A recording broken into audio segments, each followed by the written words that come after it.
You're listening to Wealth at Work, a show designed to help advisors think, make decisions, and cast a vision to create a business for the future.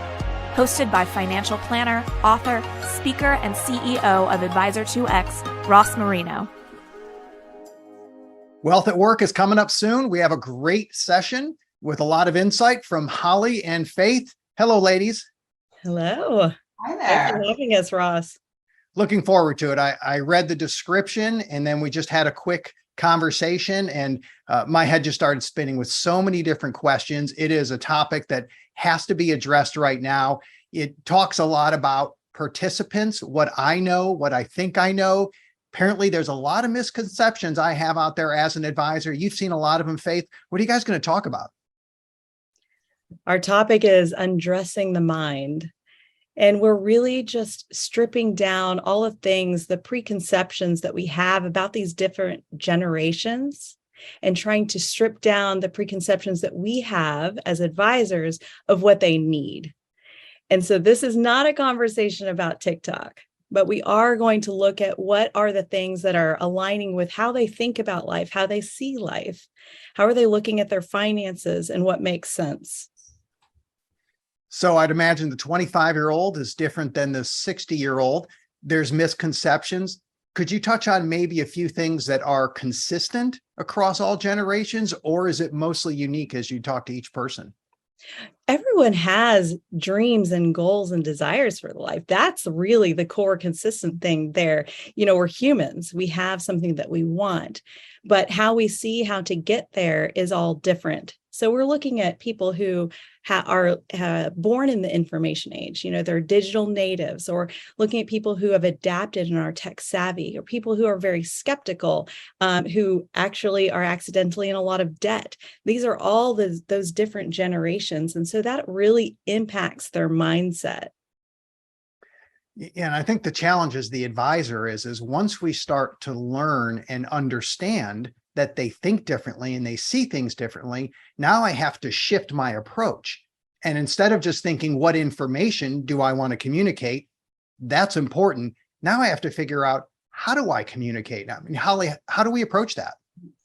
That's a great question. I'll answer that by telling you a story. So one of my very first education sessions that I did when I was on the retirement side, I told you earlier, I was on wealth management originally.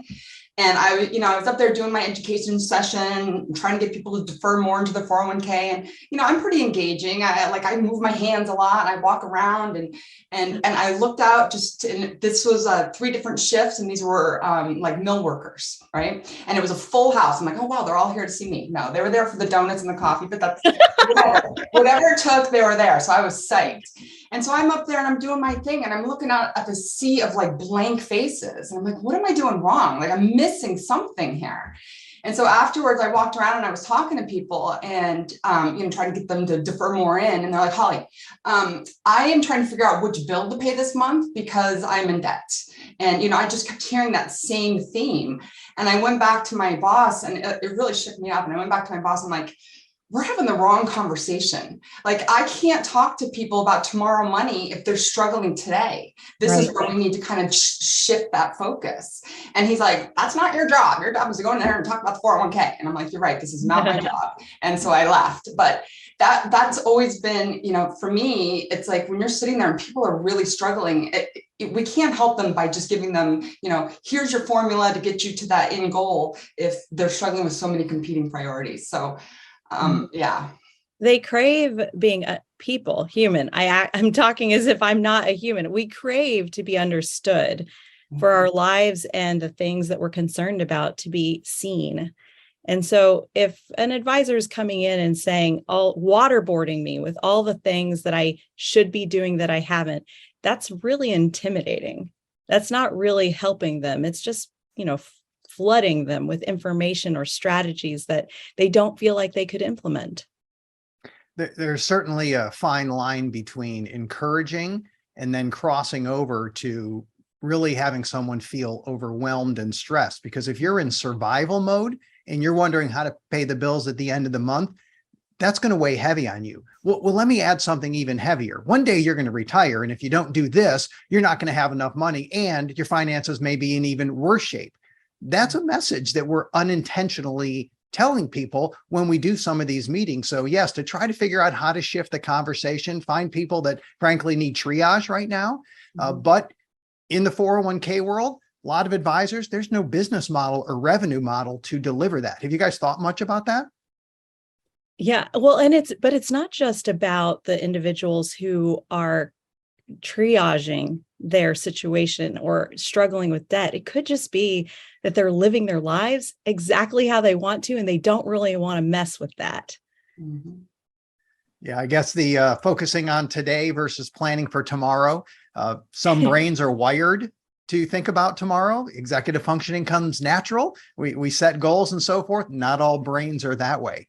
Now, you could die tomorrow. yeah, that is. There's and when you look at your strength as your weakness, I'm future based.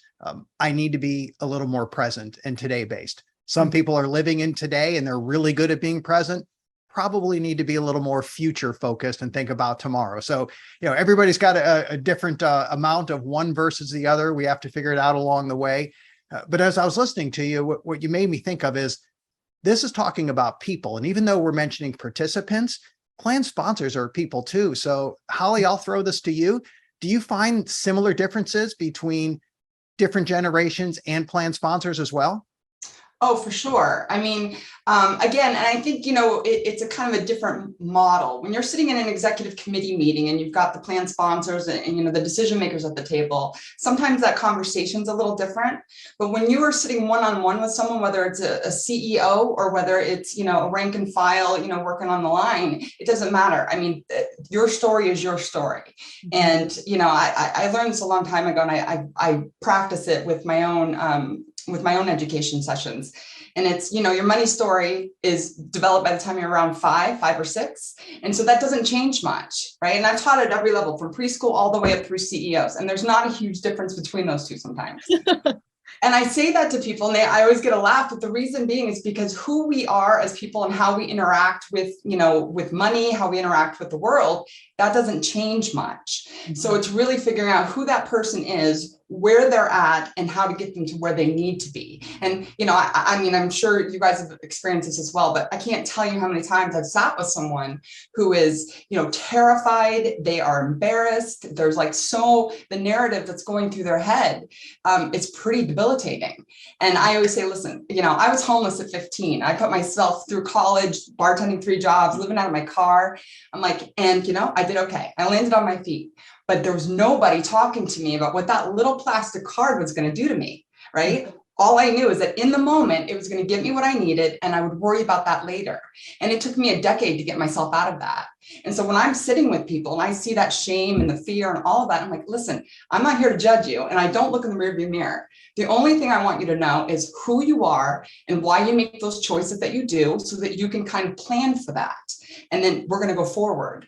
And so, getting vulnerable with people and being able to kind of break through that initial barrier, when we can do that, I think, the sky's the limit in what we can accomplish. And I've seen that. So it's been really phenomenal.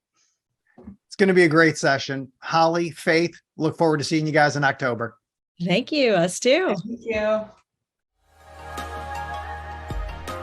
Thank you for listening to Wealth at Work. The information covered and posted represents the views of the guests and does not necessarily represent the views and opinions of Advisor 2X. The content has been made available for informational and educational purposes only. The content is not intended to be a substitute for professional investment advice. Always seek the advice of your financial advisor or other qualified financial service provider with any questions you may have regarding your investment planning.